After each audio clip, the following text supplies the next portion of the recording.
So we have Ariel Hyatt with us today. Ariel has written an incredible book called Music Success in 9 Weeks. 9 weeks seems like a pretty short amount of time. So here's the confession about the title. Derek Sivers came up with the title in a sort of late night brainstorm session. Is that better? And the title is it's tongue-in-cheek because obviously it takes a lot longer than 9 weeks to hone your craft and get your musical vision together and produce music. But the idea is the book is actually written in 9 steps, and if you're super efficient, you could get through all 9 steps in 9 weeks. All right, so for a little teaser, maybe tell us what the first step is. The first step actually has nothing to do with marketing, promotion, and social media. It's about getting your head on straight, because now that I've worked with 1,500 artists since I started my firm, the thing that I realize is artists tend to become so overwhelmed with marketing and publicity and all the things that they're supposed to be doing, including rehearsing and touring and booking and finding a manager and all the things that take up your brain space.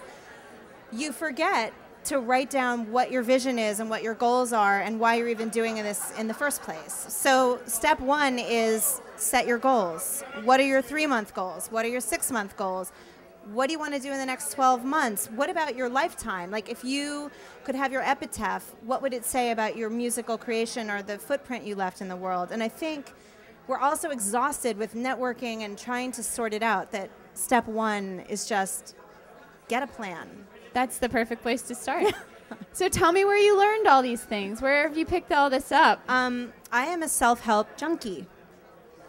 And I've attended a lot of seminars and workshops, and I'm very, very interested, especially in internet marketing and how to make money on the internet, because what really frustrates me in the day-to-day of working with musicians is, in my opinion, there might be more and more music available and more people are consuming music, as we're learning here in every panel, but what I am experiencing is my artists are making less and less money, and I hate that.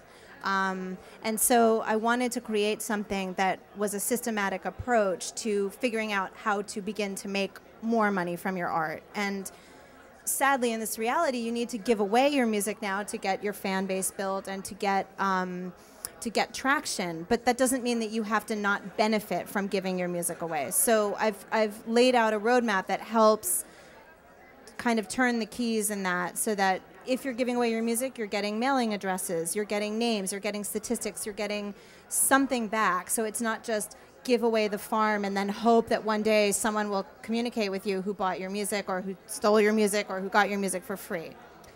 This kind of advice is probably life-saving to a lot of people here who are just starting out in their music creation, or who are looking for their way in.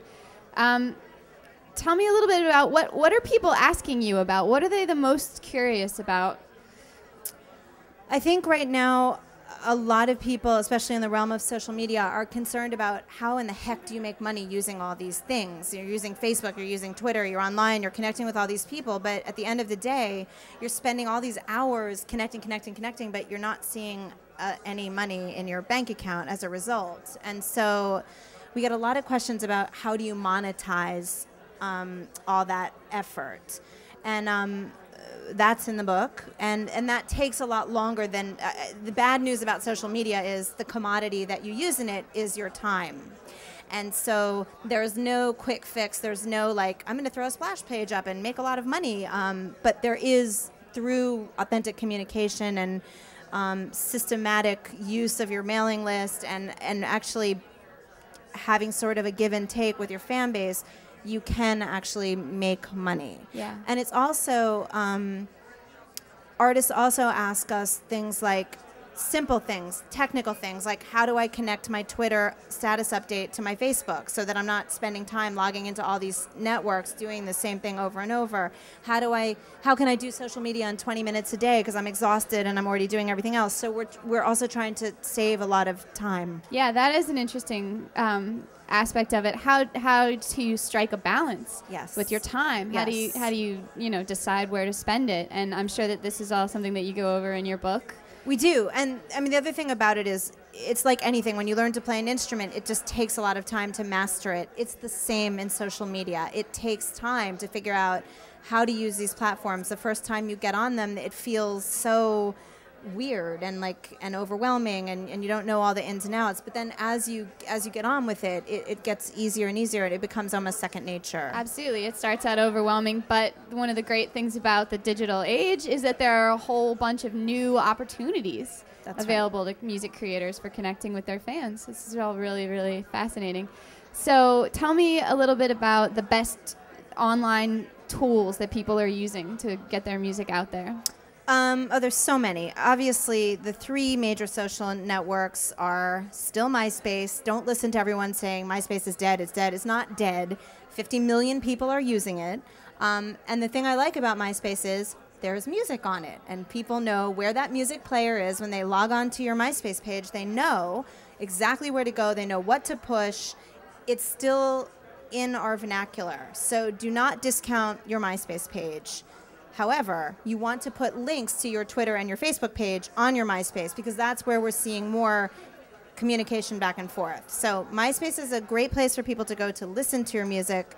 Facebook is a place where you go and you're having a great back and forth with people you know because they've opted into your community.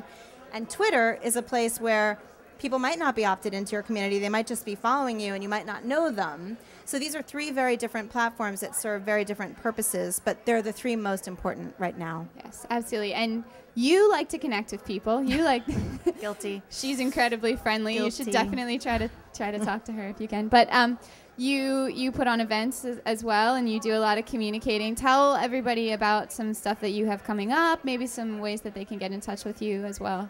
So if any of you live in New York, our offices are in Brooklyn, and we have monthly events where we invite musicians to come and hang out with us and find out about what we do. And so if anyone does want to come, April 27th at my house, which is also our office, I'll be signing books. You can ask me about that. And I also find a lot of us don't learn very well from a textbook. I'm an experiential learner, just like most of us are, because we're here at an event.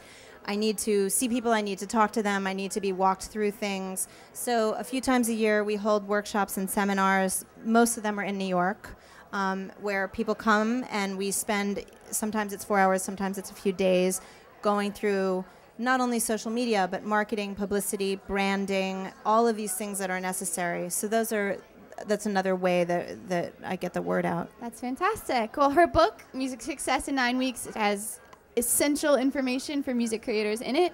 She's going to be hanging around and signing books for anyone who's bought one, who has anything they want to ask or talk about.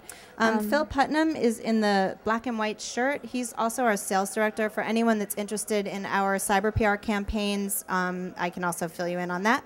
Credit cards upstairs, cash downstairs. Yes. And thanks for listening. Thank you for being here. Thanks, Lavinia.